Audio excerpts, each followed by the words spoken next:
है, हम कौन से किसे डरते हैं? तो ये क्या प्राण प्रतिष्ठा करेगा? एक बात बताओ, ये प्राण फूंक देता है क्या?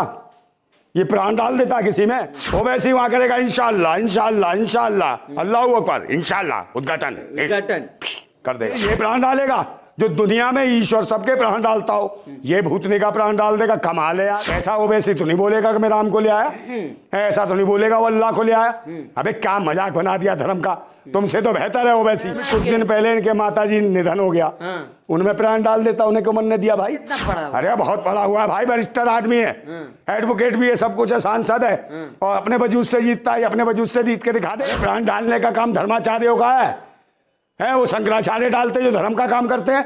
तू कौन है रे प्राण डालने वाला? ईवीएम हटा दो, ये देख लेना ये हारेगा, ये इसकी जमाने जब्त हो जाएगी ईवीएम हटते ही। संविधान को लेके चलता, लोकतंत्र की बात करता हो वैसी, इनकी थोड़ी बात करता पाखंड की। वो नहीं कहता कि मंदिर मस्जिद ज्यादा चिल्लाता हूँ। हिंदू विरोधी तो मैं भी हूँ, मैं भी तो हिंदू विरोधी हूँ। कौन है हिंदू? हिंदू लंडू फंडू कौन है इस देश में? बता, देश में हिंदू है कहाँ?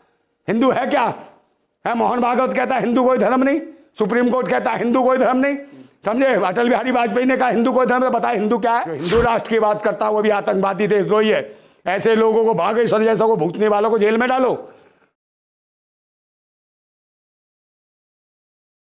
लगातार लोग कह रहे हैं कि मुसलमान जो है इसका विरोध कर रहे हैं, रामलला का मंदिर का, लेकिन विरोध में तो आप लोग उतरे हुए हैं सर। मुसलमान तो कहीं दिख ही नहीं। अरे हम भारतवासी हैं भाई, है, हम कौन से किसे डरते हैं? हम देश के शिक्षा, स्वास्थ्य, रोजगार, सुरक्षा की बात करते हैं। हम भगत सिंह को मानते हैं, राजगुरु को मानते हैं, सुखदेव को मानते हैं। प्राण प्रतिष्ठा कर रहे, इसलिए विरोध कर रहे हैं आप लोग। किसको? मोदी जी। अरे तो ये क्या प्राण प्रतिष्ठा करेगा? एक बात बताओ, ये प्राण फूंक देता है क्या? ये प्राण डाल देता है किसी में?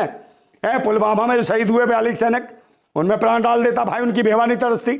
उरी में, पठानकोट में जो शहीद हुए सैनिक, उनमें प्राण डाल देता, उनकी बेवानी रोती। समझे? ये प्राण डालेगा जो दुनिया में ईश्वर सबके प्राण डालता हो, ये भूतनी का प्राण डाल देगा। कमाल है यार। तो जनता कैसे करे? जो राम तो भाई हम उनको अभी कुछ दिन पहले इनकी माता, अरे अभी कुछ दिन पहले इनके माताजी निधन हो गया, उनमें प्राण डाल देता, उन्हें क्यों मन ने दिया भाई? है, जब प्राण डालने वाला, अरे प्राण डालने का काम धर्माचार्यों का है, वो शंकराचार्य डालते जो धर्म का काम करते हैं। तू कौन है रे प्राण डालने वाला? है, वो धर्माचार्य जो राम को लाए हम उनको लाएंगे। कौन यार? ये कहां से राम को लाया? फिर मजाक बना दिया नहीं है? कोई और ये माला डलवाता हनुमान से अपने गले में। एक बात बताओ, कोई और माला डलवाएगा हनुमान से तो कहेंगे ओ आस्था को ठेस। अभी किसको ठेस पहुंचा रहा है?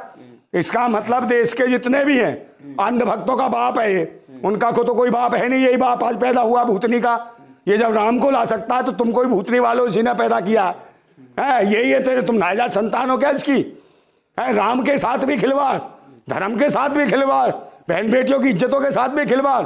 और पता है किसको ला रहा है? किसको मंदिर उद्घाटन में है? कोई किसी ने आडवाणी को नहीं बुलाया है, मुरली मनोहर जोशी को नहीं, साक्षी को नहीं, उमा भारती को नहीं। कौन को? हाँ मुझे बुला ले, मैं कर दूंगा उद्घाटन, करवा ले।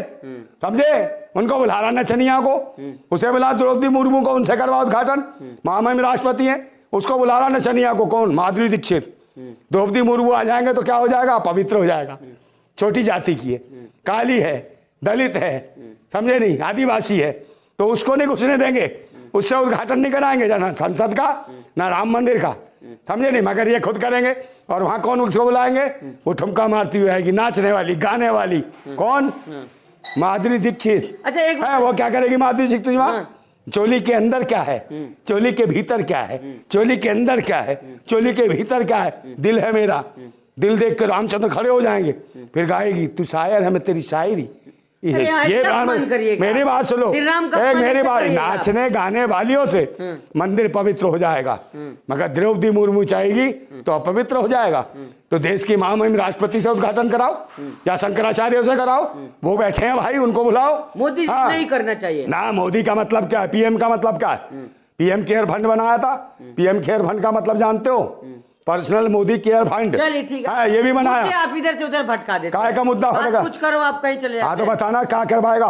बता क्या पूछेगा? क्या पूछेगा? पूछ तो सही। डाल देंगे तेरे मुंह में पूरा, समझे? घंटा, हाँ तेरा घंटा घंटा सब बजवा देंगे।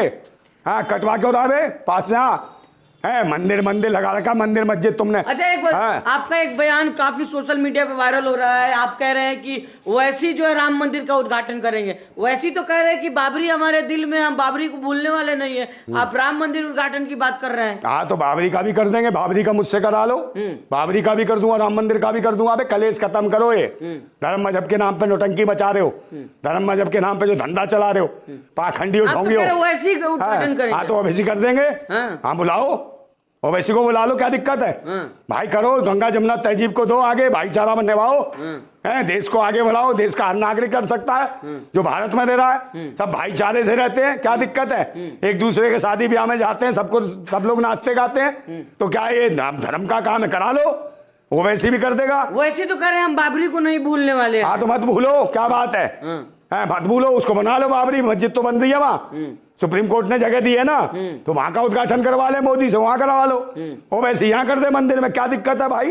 कराओ, वहां भी जाएगा वो वैसे ही वहां करेगा। इंशाल्लाह इंशाल्लाह इंशाल्लाह, अल्लाहू अकबर, इंशाल्लाह उद्घाटन कर देगा, हो जाएगा। समझे? इसको भूतनी वाले को तो भगाओ, ये पाखंडी ढोंगी है। किसको? ये धर्माचार्यों के नाम पे भी जो सबको कह रहा राम को लाया। अबे यार ऐसा ओवैसी तो नहीं बोलेगा कि मैं राम को ले आया, ऐसा तो नहीं बोलेगा वो अल्लाह को ले आया। अबे क्या मजाक बना दिया धर्म का, तुमसे तो बेहतर है ओवैसी मोदी जो है। हाँ अरे उससे बढ़िया देश चला देगा भाई, पढ़ा लिखा समझदार है, बैरिस्टर है, वो बढ़िया आदमी है कि ये अनपढ़ अपने आप डिग्री बना ली, समझे नहीं? उस जमाने में डिग्रियां नहीं बनती थी, कंप्यूटर कितना पढ़ा हुआ? अरे बहुत पढ़ा हुआ है भाई, बैरिस्टर आदमी है, एडवोकेट भी है, सब कुछ है, सांसद है, और अपने वजूद से जीतता है। अपने वजूद से जीत के दिखा दे, ईवीएम हटा दो, ये देख लेना, ये हारेगा, ये इसकी जमानत जब्त हो जाएगी ईवीएम हटते ही, मैं लिख के दे रहा हूँ। वैसी जमानत नहीं जब्त होगा ना, वो वैसे तो आई जीत रहा है, काम कर रहा है वहाँ अपने क्षेत्र में, काम करता है तो वहां से जीतता है। पूरे देश की गारंटी तो मैं लेता नहीं हूँ, वो वहां तो जीत रहा है भाई, इनसे तो अच्छा ही है। मोदी से ज्यादा ताकतवर नेता है यार, ताकतवर विचारों से ताकत होती है। जब जो संविधान को लेके चलता हो, संविधान को लेके चलता, लोकतंत्र की बात करता हो, वैसी इनकी थोड़ी बात करता पाखंड की। वो नहीं कहता कि मंदिर मस्जिद ज्यादा चिल्लाता हो, समझे? मगर यही चिल्लवाते हैं उससे। हिंदू विरोधी है वैसे। कौन? वैसी। हाँ हिंदू विरोधी तो मैं भी हूँ, मैं भी तो हिंदू विरोधी हूँ। कौन है हिंदू? हिंदू लंडू फंडू कौन है इस देश में? बता, तो ज्यादा पूछ रहा है। इस देश में हिंदू है कहाँ? हिंदू है क्या है? मोहन भागवत कहता है हिंदू कोई धर्म नहीं, सुप्रीम कोर्ट कहता है हिंदू कोई धर्म नहीं, समझे? अटल बिहारी वाजपेयी ने कहा हिंदू कोई धर्म, तो बताए हिंदू क्या है? तो हम विरोधी नहीं है हिंदू के। हिंदू एक आतंकवाद है, जैसे इस्लाम राष्ट्र की बात करो कोई यहाँ, और खालिस्तान राष्ट्र की बात करो, उसे आतंकवादी देशद्रोही का। जो हिंदू राष्ट्र की बात करता है वो भी आतंकवादी देशद्रोही है। ऐसे लोगों को बागेश्वर जैसा को, भूतने वालों को जेल में डालो, समझे? पाखंडी ढोंगियों को। और पर्ची निकालता, पे पर्ची वहां नहीं निकाली, बनारस में जो हिंदू यूनिवर्सिटी में बलात्कार हो रहा था उसकी पर्ची निकाल देता, उसकी कौन नहीं निकली? और इसके लिए एक शब्द नहीं निकला, मोदी बोला ना, वो बोली कौन?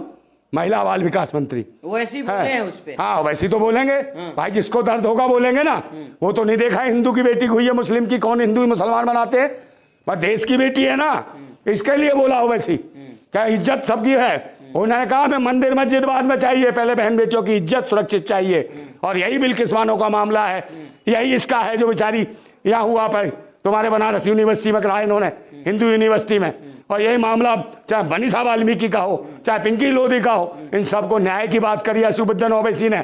इनकी नहीं है कि एक शब्द नहीं निकलता, मुंह में दही जम जाती है। मणिपुर की महिलाओं पे एक शब्द नहीं निकल रहा, और बनारस हिंदू यूनिवर्सिटी में जो पीड़िता के साथ जो बलात्कार हुआ है उसके लिए मोदी ने एक शब्द नहीं निकाला। और वो कहाँ के महिला बाल विकास मंत्री? वो बोली आज तक महिलाओं पे? कभी नहीं बोली। जब मणिपुर की बात हुई, मेरी बात सुन लो, जब मणिपुर की बात हुई संसद में, जब लाया सदन में आई बात हुई मणिपुर को लेकर, तो क्या दिख रहा था वहाँ? महिला बाल विकास मंत्री क्या कर रही थी? चुम्मा दिख रहा था उसको उड़ता हुआ, चुम्मे, फ्लाइंग किस, चुम्मा चुम्मा चुम्मा। हो गई 56 साल की अम्मा, तुझे कौन देगा चुम्मा? वो वैसी साहब बताओ, इसे कोई चुम्मा दे देगा? नहीं देगा ना। बताओ, हद हो गई। जब ऐसे ही महिला बाल विकास मंत्री हैं जो बेकार की बातें, इलीगल बातें करती हैं संसद के अंदर, बहन बेटियों की इज्जत की बात करनी चाहिए, चुम्मा चुम्मा चाटी की बात करनी चाहिए। वो भी मंत्री आप भी, अब सब तो बोल ही रहे। कौन से? आप कौन सा अच्छे हो गए? अबे मैंने क्या बोल दिया गलत? मैं तो न्याय की बात कर रहा हूँ, बहन बेटियों की इज्जत की बात कर रहा हूँ, मैं पाखंड की और ढोंग की बात नहीं कर रहा।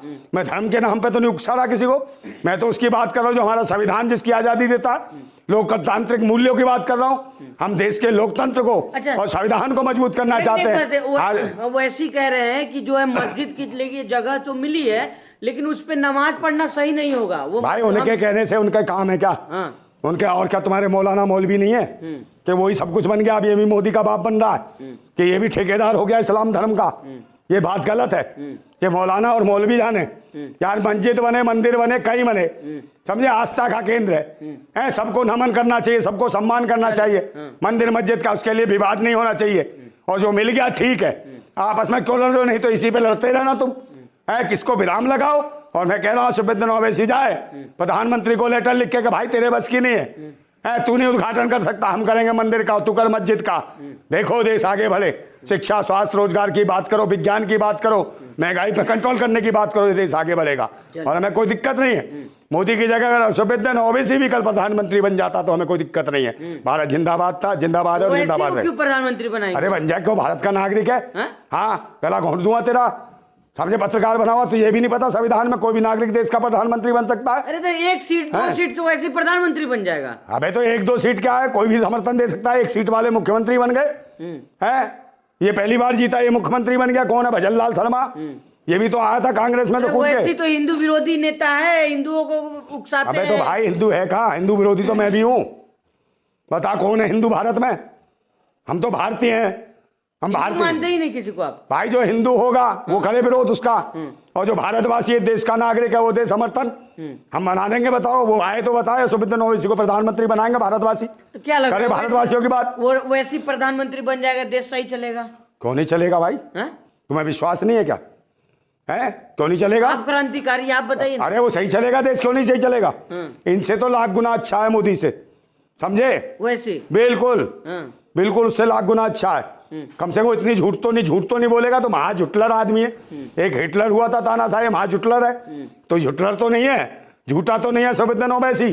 कम से कम ईमानदारी से, सच्चाई से देश के हर कौम, हर जाति के लिए काम करेगा, इस राष्ट्र के लिए काम करेगा, और देश का हर नागरिक कर सकता है, कोई भी किसी जाति का हो। मगर ये तो लुटेरा आ गया है, ये तो आतंकवादी आ गए, देशद्रोही आ गए। कैसे देख रहे हैं? क्या असदुद्दीन ओवैसी की सीटें बढ़ेंगी? क्या लग रहा है इस बार चुनाव? देखिए बढ़ेंगी, पहले ईवीएम हटनी चाहिए। ईवीएम हटेगी तो भारतीय जनता पार्टी घटेगी, है इसका नेस्तनाबूस्त हो जाएगी, खत्म हो जाएगी ये। बिल्कुल भारतीय जनता, वो आप ईवीएम खत्म हो। ईवीएम का मतलब है इलेक्शन बेईमान मशीन, इलेक्शन बेकार मशीन है, इलेक्शन बर्बाद मशीन, इलेक्शन भ्रष्टाचार मशीन, इलेक्शन बलात्कार मशीन। ये बलात्कार करती है देश के जनादेश का, गुमराह कर रही है देश को। और मेन स्ट्रीम मीडिया भूतनी की झूठ बोलती है। और मेन स्ट्रीम मीडिया को कौन पत्रकार है? वो जो है लड्डू से मुंह का है, कौन है वो लोग चुल्लू सा, कौन है उसकी शकल ज्यादा चिल्लाता भूतनी का, वो है जो चाबी भर देते हैं, वो करता रहता मोदी मोदी, मंदिर से सारे सबके इलाज होंगे। भाई मंदिर में भूतनी के इलाज होंगे तो वहीं जाके टीवी कैमरा लेके बैठ, है वहीं से चला। हाँ वो काएगा देवगन फेवगन। हाले तो ये लुटेरे हैं, आतंकवादी हैं। अगर सरकार में, मैं कह रहा हूँ देश की जनता बहुत क्रोधित है इस वक्त। ये जो देश की जनता के साथ, जो बहन बेटियों के साथ जो अत्याचार कर रहे हैं, बलात्कार कर रहे हैं, बनारस यूनिवर्सिटी में हुआ ये बलात्कार हुआ है, बहन बेटियों को इसके खिलाफ मैं कह रहा हूं अब देश की जनता जो है भाजपा के खिलाफ है। पूरे 140 करोड़ आवाम जनता परेशान है। और मैं फिर कहता हूं कि वो गुलाम बड़े बुज़दिल हैं जो कहते हैं क्रांति बड़ी मुश्किल है, और क्रांति हर मुश्किल को आसान बना देती है। तानाशाह कितना भी मजबूत हो उसे खाक में मिला देती है। और ये मैं बताना चाहता हूँ एक बात और, कि ऐसे जो है ना सुबेद्र ओवैसी जैसे लोग फिर भी कम से कम देश के हित में सोचेंगे, मगर ये देश को बर्बाद करें, देश को बेच रहे हैं। LIC बेच दी, RBI बेच दी, देश के प्लान बेच दिए, रेल बेच दी। आखिर में सवाल लेंगे, क्या कहना चाहेंगे असदुद्दीन, आप जो है क्रांतिकारी हैं, आप EVM पे सवाल उठा रहे हैं, क्या कुछ कहना चाहेंगे ओवैसी से? ओवैसी कहता हूँ कि भाई देखिए ईमानदारी चलिए और पूरे देश की जनता जागरूक है। फिर मैं एक डायलॉग बोल देता हूँ कि सब्र सहने की भी एक सीमा होती है, बांध टूटता धीरज का तबाती होती है, आते होने पे प्रलय और परिवर्तन होता, तब नई सुबह की नई सृष्टि का सृजन होता। जिंदाबाद हमारा, जिंदाबाद है, जिंदाबाद रहेगा, परिवर्तन होकर रहेगा। चलिए।